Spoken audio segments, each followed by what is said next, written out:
It's been over a week to the bulldozer inquiry in Jahangirpuri that has led to the loss of businesses for many here.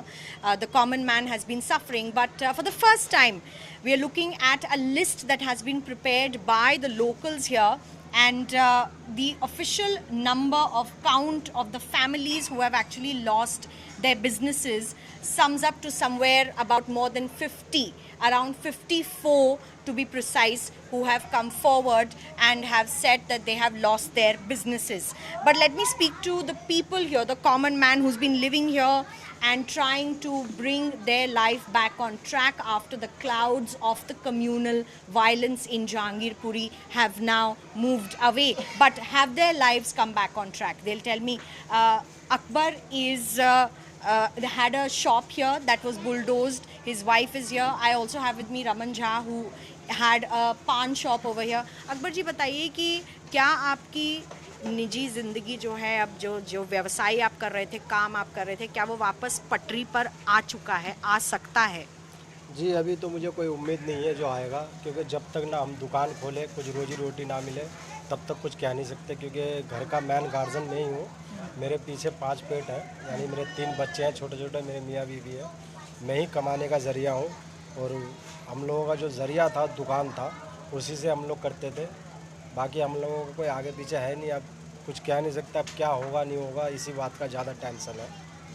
कितना आर्थिक नुकसान, how much, कितना रहा है आपका जो नुकसान हुआ है पूरे इसको देखकर? कितने सालों से आप ये दुकान चला रहे हैं? ये दुकान तो मेरा 2006 से ही है। बाकी मुझे एक सर्टिफिकेट मिला था एमसीडी की तरफ से, वो मिलते ही मैंने लोन लिया था।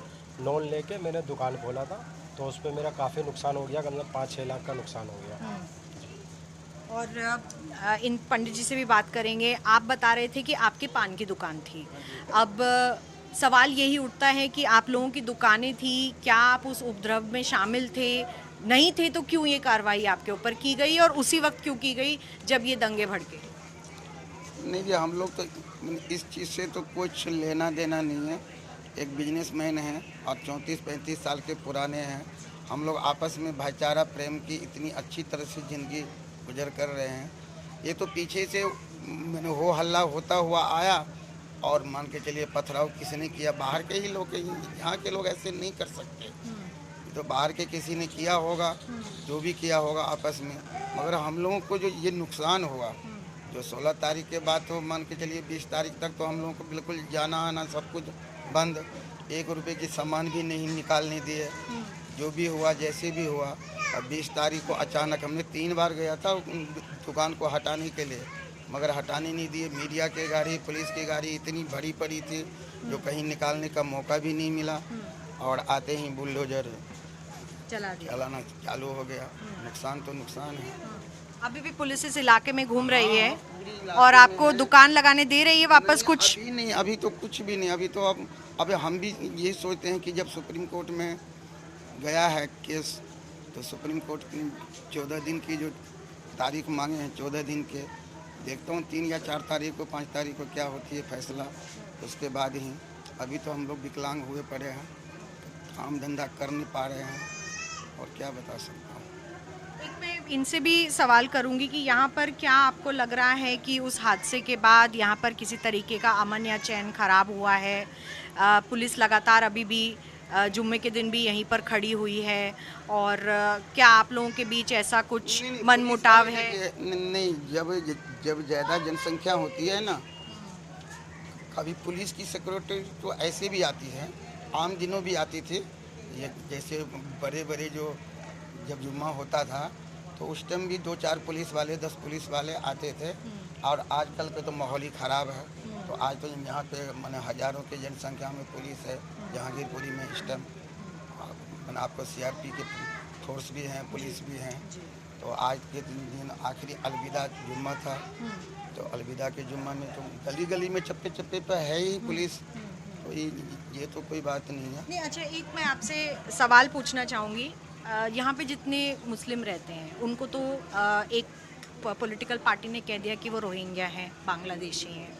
आप तो हिंदू हैं, आपको भी कहा गया आप रोहिंग्या या बांग्लादेशी हैं, कुछ ऐसे कहा गया? देखिए, कहने वाले कुछ भी कह जाते हैं।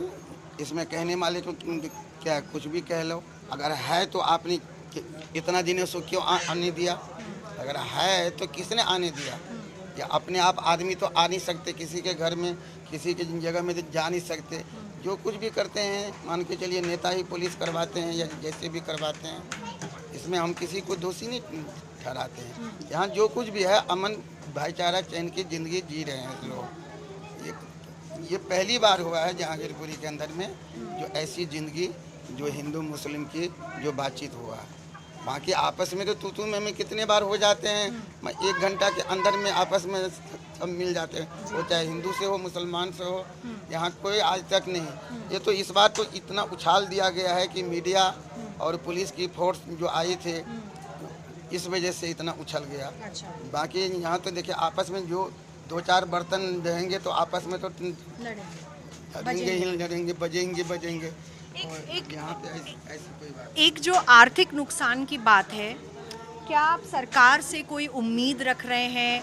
कितने दिन ऐसे ज़िंदगी बसर करेंगे, किसी से पैसे लेकर? आपकी खुद की कमाई थी, आप अपने पैरों पर खड़े होकर कमा रहे थे, तो क्या आपको दिल्ली सरकार की तरफ से या एमसीडी केंद्र सरकार की तरफ से कोई मदद आप दोनों को उसकी कोई उम्मीद है?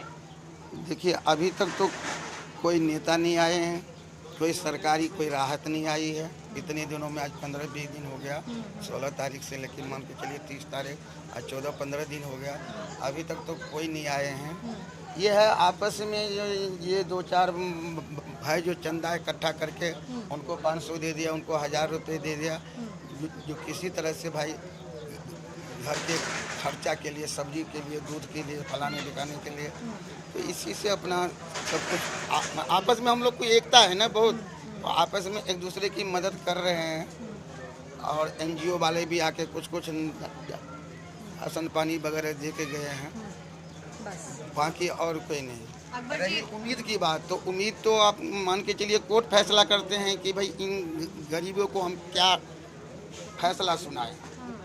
कोर्ट के फैसले पर विश्वास है आपको? कोर्ट के फैसले पे हैं, जो जैसे कोर्ट ने बोला कि 14 दिन के बाद फैसला करूंगा। अब देखता हूं कि कोर्ट मैंने हमारे लिए क्या करते हैं। हमारे गरीब के लिए इतना 34-35 साल से हमारी दुकान थी, तो आके कहीं न कहीं तो हमको तो जगह या उसका गुंजाइश चाहिए ना दुकान की, क्योंकि हम इस उम्र में तो हम कहीं नौकरी भी नहीं कर सकते, तो हमको तो कहीं न कहीं बिजनेस करने को ही मिलना चाहिए ना। तो हम इतना ही माने कोर्ट से कह सकते हैं कि हम मान के चलिए सुप्रीम कोर्ट से हम इतना ही अपील कर सकते हैं कि हमारे लिए भी कुछ देखिए, हमारी तरफ ध्यान दें, और क्या कह सकते हैं। आपसे भी ये पूछना चाहूँगी, कोर्ट पर भरोसा है आपको? कोर्ट के फैसले से या कोई मदद आपको मिल जाए, उम्मीद है? जी अभी तो सरकार की तरफ से जैसे हमें कोई मदद मिला नहीं। मान्यता हमें सुप्रीम कोर्ट में भरोसा है, क्योंकि हमारे भारत का बहुत बड़ा कोर्ट है वो, क्योंकि हमें सुप्रीम कोर्ट से बहुत सी उम्मीदें हैं कि रेडी पटरी गरीब के तरफ थोड़ा देखे, हेल्प करे, यही उम्मीद है हमें बस। So people trust the Supreme Court. They're looking forward to what the court's verdict or the order is going to be. But for these people who are at least 54 in number, both Hindus as well as Muslims who have lost their businesses, are worried because till date, since the violence happened and after that the bulldozer inquiry happened, they have not been allowed to work again. They've not been allowed to set up their shops or their push carts again, and that is why they have now become physically and economically handicapped and are dependent on others who are coming, collecting money and trying to help them. But how long can this go on for? And whether the courts or the governments will step in to provide them some kind of relief during such high times of inflation and unemployment, and with all kinds of things that are expensive and unaffordable at the moment, being unemployed due to no fault of theirs is an absolute unfortunate distress for the people of Jahangirpuri who have nothing to do with the violence. With Prem Chandra Mishra, Milan Sharma for India Today.